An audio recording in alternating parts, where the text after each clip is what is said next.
নমস্কার সবাইকে, আবারও চলে আসলাম আরও একটা ভিডিও নিয়ে। ভিডিওটি কী ছিল চলো তোমাদের সঙ্গে সব কিছু ডিটেলসে শেয়ার করি। আজকে অনেক দিন হলো তোমাদের সঙ্গে তেমন কোনো ভিডিও দিতে পারছি না, তাই ভাবলাম না আজকে একটা ছোট্ট ভিডিও তোমাদের মাঝে শেয়ার করি। তো ভিডিওটি ছিল গুড্ডু সোনার স্কুল থেকে গুড্ডু সোনাকে আনার সময় সুন্দর কিছু মুহূর্ত। আমি কিভাবে গাড়ি না পেলে এত দূর থেকে গুড্ডু সোনাকে নিয়ে আসি।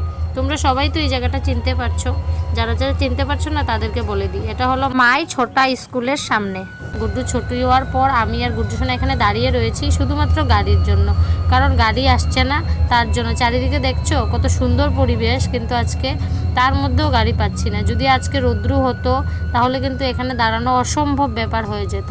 তাও কি করব, হাজারো রৌদ্র থাকলে বৃষ্টি থাকলেও আমাকে দাঁড়াতে হবে। যার কারণ যখন আমরা গাড়ি পাই না তখন তো আমাকে এই জায়গায় অসম্ভবভাবে দাঁড়িয়ে ওয়েট করতে হয়, তা ভাবনার বাহিরে।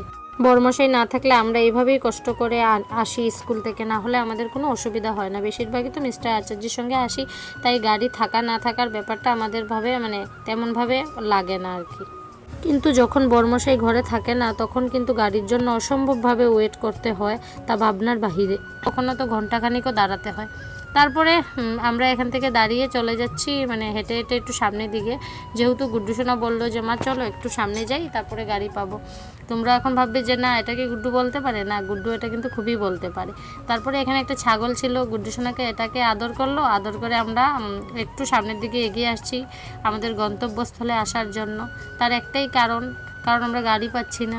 আমরা ভাবলাম দুপা 4 পা করে যদি একটু আগে যাই হয়তো গাড়ি আমাদেরকে দেখা দেবে, কিন্তু না। চারিদিকের অবস্থা দেখছো, পুরো ফাঁকা রাস্তা।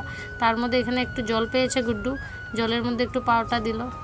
তোমরা তো বুঝতেই পারছো চঞ্চল বাচ্চারা সাথে থাকলে কি হয়, তাই কি বলবো, যেটা বলছে সেটাই করতে দিচ্ছি, না হলে তো রাস্তার মধ্যে দৌড় দেবে। এদিকে তো গাড়ি কিন্তু আছে, আমাকে নিয়ে যাওয়ার মতো গাড়ি নেই, সব উল্টো সাইডে যাওয়ার মতো গাড়ি। তারপরে ফাইনালি আমাদের অপেক্ষার অবসান হলো। আমরা উঠে পড়লাম টুকটুকিতে।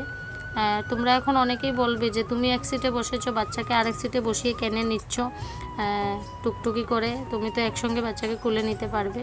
হ্যাঁ, আমি বাচ্চাকে কুলে নিয়েই বসবো, গুড্ডু সোনা একটু বসেছে বলেই আমি এখানে একটু ভিডিও ক্লিপ নিয়ে নিয়েছি। তাই তোমাদেরকে বলছি কেউ খারাপ মন্তব্য করবে না। আর বিশেষত আমি বাচ্চাকে নিয়ে যখন গুড্ডু থাকে সঙ্গে টুকটুকিতে যাই না, তার একটাই কারণ ও অনেক দুষ্টু। তো চলো বাই সবাইকে, দেখা হবে অন্য একটা ব্লগে। ততক্ষণের জন্য সবাই ভালো থাকবে, সুস্থ থাকবে। বাই বাই সবাইকে, রাধে রাধে।